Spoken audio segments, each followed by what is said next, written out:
বিসমিল্লাহির রহমানির রহিম। প্রিয় দর্শকবৃন্দ, আমাদের আজকের বিশেষ পর্বে আপনাদের স্বাগত।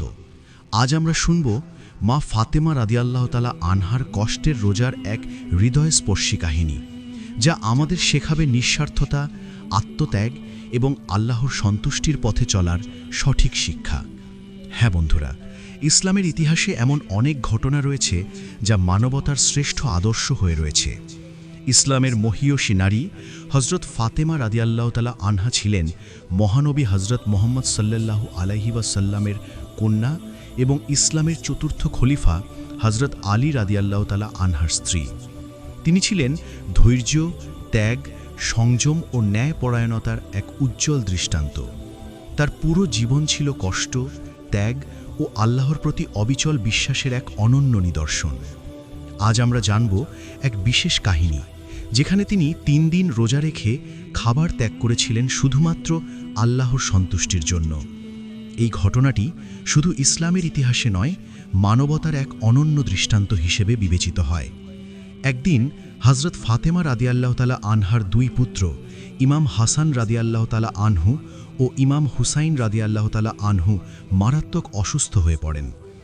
একজন মা হিসেবে ফাতেমা রাদিয়াল্লাহু তাআলা আনহার কষ্টের সীমা ছিল না। তিনি দেখছিলেন তার 2 আদরের সন্তান ব্যথায় কাতরাচ্ছে। এ দৃশ্য দেখে মা ফাতেমা রাদিয়াল্লাহু তাআলা আনহা ও তার স্বামী হজরত আলী রাদিয়াল্লাহু তাআলা আনহু দুঃখিত হয়ে পড়েন। কিন্তু তারা কখনোই আল্লাহর রহমতের ওপর থেকে বিশ্বাস হারাননি। তারা আল্লাহর দরবারে দোয়া করলেন এবং নিজেদের মধ্যে আলোচনা করে সিদ্ধান্ত নিলেন যে যদি আমাদের সন্তানরা সুস্থ হয়ে ওঠে তবে আমরা 3 দিন রোজা রাখব। এই মানত তারা একান্ত আন্তরিকতার সঙ্গে করলেন, যাতে আল্লাহ তাদের সন্তানদের আরোগ্য দান করেন। কিছুদিন পর আল্লাহর কৃপায় তাদের 2 সন্তান সুস্থ হয়ে ওঠে। তখনই তারা প্রতিজ্ঞা অনুযায়ী 3 দিন রোজা রাখার সিদ্ধান্ত নেন। আর সন্তানেরা সুস্থ হয়ে ওঠার পর তারা প্রথম দিনের রোজা রাখলেন। সারাদিন রোজা রাখার পর যখন ইফতারের সময় এলো, তখন তারা খাবার তৈরি করলেন। খাবার বলতে তাতে ছিল মাত্র কিছু রুটি ও পানি। ঠিক তখনই তাদের দরজায় একজন দরিদ্র ব্যক্তি এসে বললেন, হে রাসূলের পরিবার, আমি অত্যন্ত ক্ষুধার্ত, আমাকে যদি কিছু খাবার দান করতেন। তখন হজরত ফাতেমা রাদিয়াল্লাহু তাআলা আনহা, হজরত আলী রাদিয়াল্লাহু তাআলা আনহু এবং তাদের পরিবার একে অপরের দিকে তাকালেন। অতঃপর তারা নিজেরা সারাদিন উপবাস থাকার পরেও তাদের সম্পূর্ণ খাবার দরিদ্র ব্যক্তিকে দিয়ে দিলেন এবং তারা শুধুমাত্র পানি পান করে রোজা ভাঙলেন। পরদিন তারা আবার রোজা রাখলেন। সারাদিন রোজা রাখার পর ইফতারের সময় যখন খাবার গ্রহণ করতে যাচ্ছিলেন, তখন দরজায় আবার একজন এসে দাঁড়ালেন। তিনি ছিলেন একজন এতিম শিশু, যার চোখে ছিল করুণ আকুতি। সে বলল, আমি এতিম, অনেক দিন ধরে ক্ষুধার্ত, আমার জন্য কিছু খাবার দিতে পারবেন কি? একটি নিষ্পাপ শিশুর ক্ষুধার্ত মুখ দেখে হজরত ফাতেমা রাদিয়াল্লাহু তাআলা আনহার হৃদয় কেঁপে উঠল। তিনি বিন্দুমাত্র দ্বিধা না করে তাদের সম্পূর্ণ খাবার এতিম শিশুটিকে দিয়ে দিলেন, আর নিজেরা শুধুমাত্র পানি পান করে রোজা ভাঙলেন। তৃতীয় দিনও তারা রোজা রাখলেন। সারাদিন রোজা রাখার পর ইফতারের সময় যখন তারা খাবার গ্রহণ করতে যাচ্ছিলেন, তখন আবারও দরজায় কড়া নাড়ার শব্দ হলো। এইবার দরজায় দাঁড়িয়েছিলেন একজন বন্দী ব্যক্তি। তিনি ক্লান্ত ও ক্ষুধার্ত অবস্থায় বললেন, আমি ক্ষুধার্ত, দয়া করে আমাকে কিছু খাবার দিন। অতঃপর পূর্বের মতোই মা ফাতেমা রাদিয়াল্লাহু তাআলা আনহা তাদের সম্পূর্ণ খাবার বন্দীকে দিয়ে দিলেন এবং শুধুমাত্র পানি পান করে রোজা ভাঙলেন। 3 দিন ধরে তারা কোনো শক্ত খাবার না খেয়ে শুধুমাত্র পানি পান করে রোজা ভাঙেছিলেন।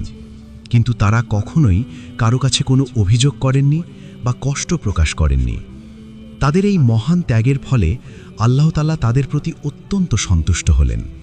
তখন এই মহান ত্যাগ দেখে আল্লাহ সুবহানাহু ওয়া তাআলা এতটাই প্রসন্ন হলেন যে কুরআনের সূরা আদ-দাহর বা সূরা আল ইনসানে তাদের এই ত্যাগের কথা উল্লেখ করেন। তারা আল্লাহর সন্তুষ্টির জন্য খাদ্য দান করে মিসকিন, ইয়াতিম ও বন্দীদের। তারা বলে, আমরা তোমাদের খাওয়াচ্ছি কেবল আল্লাহর সন্তুষ্টির জন্য, তোমাদের থেকে কোনো প্রতিদান বা কৃতজ্ঞতা আমরা কামনা করি না। এই আয়াত দ্বারা বোঝা যায় যে হজরত ফাতেমা রাদিয়াল্লাহু তাআলা আনহা ও তার পরিবারের এই ত্যাগ শুধু মানবতার সেবার জন্যই ছিল না, বরং এটি ছিল সম্পূর্ণরূপে আল্লাহর সন্তুষ্টি লাভের জন্য। হ্যাঁ বন্ধুরা, এই কাহিনী থেকে আমরা শিক্ষা পাই যে আল্লাহর প্রতি দৃঢ় বিশ্বাস, কঠিন পরীক্ষার মধ্যেও তারা আল্লাহর উপর পূর্ণ ভরসা রেখেছিলেন। দানশীলতা ও ত্যাগ, নিজেদের প্রয়োজন থাকলেও তারা দান করতে কার্পণ্য করেননি। পরোপকারিতা, ক্ষুধার্ত থাকা সত্ত্বেও তারা তাদের খাবার গরিব, এতিম ও বন্দীদের দিয়ে দিয়েছিলেন। আখিরাতের প্রতি মনোযোগ, তারা পার্থিব প্রতিদানের পরিবর্তে আখিরাতের প্রতিদানকে প্রাধান্য দিয়েছিলেন। ধৈর্য ও সংযম, 3 দিন ধরে কষ্ট সহ্য করেও তারা ধৈর্য ও সংযমের এক উজ্জ্বল দৃষ্টান্ত স্থাপন করেছেন। বন্ধুরা, মা ফাতেমার এই কাহিনী আমাদের জন্য অনুপ্রেরণার এক অনন্য দৃষ্টান্ত। আমাদের উচিত তার জীবন থেকে শিক্ষা গ্রহণ করে দানশীলতা, ধৈর্য ও সংযমের গুণ অর্জন করা, যাতে আমরা আল্লাহর রহমত লাভ করতে পারি।